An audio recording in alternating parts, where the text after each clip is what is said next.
School time से आज तक ढेर सारे लोगों को इंग्लिश में यही नहीं पता चला कि सिंक और ड्रॉन में फर्क क्या होता है। इसके अलावा ये स्विम और फ्लोट, इन दोनों का हिंदी में एक जैसा मतलब है, तैरना। लेकिन इनमें क्या फर्क है, कब कब लगाना है?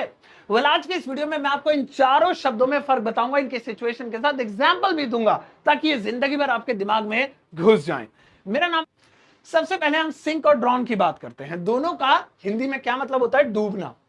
भाई कोई पानी में डूब गया, पानी का जहाज डूब गया, ये डूब गया, डूब गया, हम क्या यूज करते हैं? सिंक या ड्रॉन में से कोई भी लगा देते हैं। लेकिन फर्क समझिए। देखिए, सिंक उस चीज को कहते हैं जो वजन की वजह से डूब जाए। यानी किसी चीज में वजन है और वो डूब जाए, ठीक है ना। जैसे ये पानी है फॉर एग्जाम्पल, ठीक है ना, ये पानी है। अब यहां पे मैं ईंट डालूंगा तो ये तैरेगी या डूब जाएगी? ये डूब जाएगी। तो इसे हम क्या कहेंगे? सिंक, ठीक है ना। तो जैसे ईंट डूब गई, ईंट डूब गई, तो हम क्या कहेंगे? द ब्रिक हैज संक। संक क्या होती है? सिंक की थर्ड फॉर्म होती है, और सेकंड फॉर्म में ये यू के बजाय ए आ जाता है। सैंक, सिंक, सैंक, संक, ऐसे। तो द ब्रिक हैज संक। तो जो चीज वजन की वजह से डूब जाए उसे हम क्या कहेंगे? उसे कहेंगे हम लोग जो है, क्या कहेंगे भैया, क्या बोलते हैं? अरे वो सिंक। और इसके अलावा दोस्तों, इसके अलावा, ठीक है ना, बात करेंगे ड्रॉन की, तो ये क्या यूज होता है? इसका यूज हम करेंगे एक्सीडेंट यानी दुर्घटनावश, या फिर सांस रुक, दम घुटने वाला डूबना, जिससे दम घुट जाए। इसमें लोग एक और फर्क कर देते हैं, मैं आपको बता दूं। बहुत सारे लोग जो थिंकर्स हैं या टीचर्स हैं, वो ये मानते हैं कि सिंक इस्तेमाल करते हैं हम नॉन लिविंग के लिए, जिसमें जान ना हो, जैसा अभी ईंट का आपने एग्जांपल दिया सर। और ड्रॉन यूज करते हैं हम लिविंग चीज के लिए, जिसमें जान हो। तो ये ऐसे भी समझा जा सकता है, क्योंकि बेसिक स्ट्रक्चर है, तो आप ऐसे भी समझ सकते हैं। तो जैसे अब हवाई जहाज है, हवाई जहाज कह रहा हूं यार, मैं भी क्या बोल रहा हूं, पानी का जहाज है, ठीक है ना। अब ये पानी का जहाज भाई जा रहा था, अब इसमें तो वजन भी है, तो वजन है तो ये क्या होता है? ये जो है सिंक भी हो सकता था।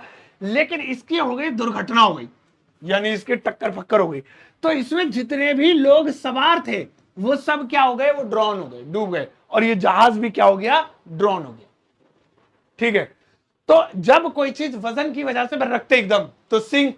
और किसी चीज की दुर्घटना हो जाए, खासतौर में लिविंग के साथ, मैं फिर से यहां पर रिपीट करूंगा, तो ऐसे में हम सिंक का यूज करेंगे। चलिए लिविंग पे एक एग्जांपल ले लेते हैं। जैसे वह डूब सकता है,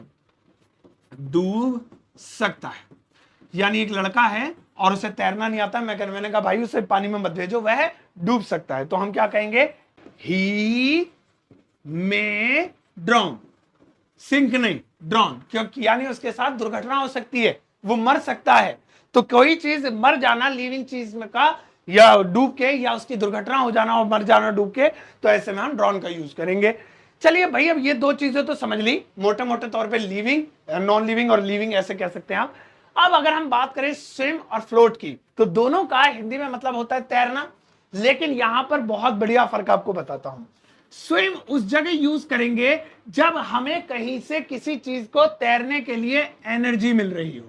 एनर्जी, ठीक है ना।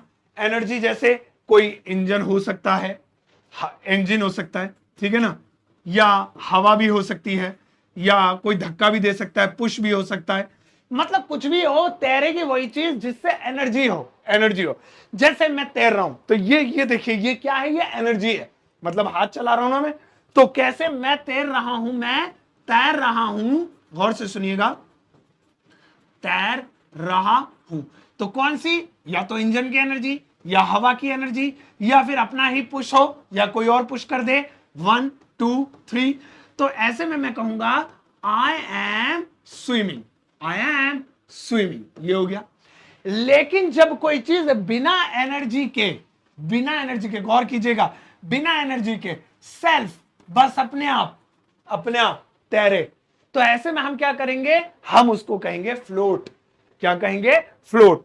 जैसे गेंद है, हमने पानी में डाल दी, तो पानी गेंद क्या करे? कुछ नहीं कर रही है, बस ऐसी पड़ी हुई है, हवा की लहरों के साथ ऐसे हिलती डुलती, मतलब वो तैरेगी नहीं, ठीक है नहीं, वो ऐसी पानी की सतह पर घूमती रहेगी। तो मैं कहूंगा the ball is floating, the ball is floating on the water, on the water. ये देखिए पानी के ऊपर जो बॉल है वो फ्लोट कर रही है। अब यहां पे एक बहुत बड़ी गलतफहमी लोगों की होती है, वो दूर कर देता हूं दोस्तों, बहुत ध्यान से देखिएगा, बहुत ही ज्यादा ध्यान से देखने वाली बात है। देखिए यहां पे गौर से देखिए, ये एक पतंग है, ठीक है ना, ये एक पतंग है दोस्तों, आपने देखी होगी, उड़ाई भी होगी, ये एक पतंग है, ये इसकी डोर है, और यहां पर एक बंदा इसको डोर को थामे हुए है। अब ये बंदा क्या कर रहा है, डोर को थामे हुए, तो यहां इस पतंग को एनर्जी कहां से मिल रही है, कहां से मिल रही है इस पतंग को एनर्जी, इस बंदे से मिल रही है, इस बंदे से। तो जब एनर्जी से कोई चीज उड़ती है तो हम फ्लाई कहते हैं, तो द काइट इज फ्लाइंग, इसीलिए काइट के साथ फ्लाई लगता है, क्योंकि काइट को एनर्जी मिलती है।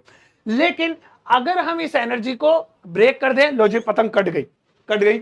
अब इस पतंग को एनर्जी कहां से मिल रही है, बस ये हवा के साथ साथ तैर रही है, हवा इसे उड़ा नहीं रही है, हवा उड़ाती तो ये उड़ती प्रॉपर, उसे उड़ाना कहते हैं, उसे एनर्जी कहते हैं। ये तो मैं नीचे आ रही है अब धीरे धीरे, ग्रेविटी के सारे नीचे, तो यहां पे ये जब तक हवा में, तो ये क्या कर रही है, अब भी उड़ रही है, अभी भी हम कहेंगे उड़ रही है, लेकिन अब हम कहेंगे the kite is floating, floating.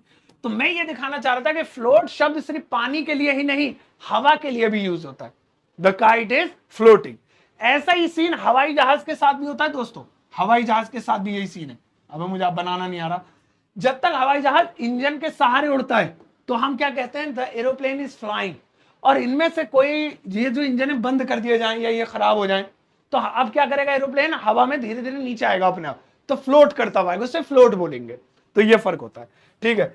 चलिए दोस्तों, अब आपके लिए एक छोटा सा होमवर्क देता हूं, देखते हैं आप कितने लोग इसे इंग्लिश में ट्रांसलेट कर पाते हैं और कितने नहीं। प्लीज इंग्लिश में जरूर बनाइएगा, होमवर्क सुन लीजिए पहले। यहां पर ज्यादा नहीं, बस एक सेंटेंस लिखा हुआ है, इस वीडियो को पॉज करके आप इस सेंटेंस को गौर से देख सकते हैं, और इसके इंग्लिश ट्रांसलेशन प्लीज वीडियो के कमेंट सेक्शन में जरूर बनाइएगा, मैं जरूर दिल से चेक करूंगा, लाइक दूंगा आपके होमवर्क को।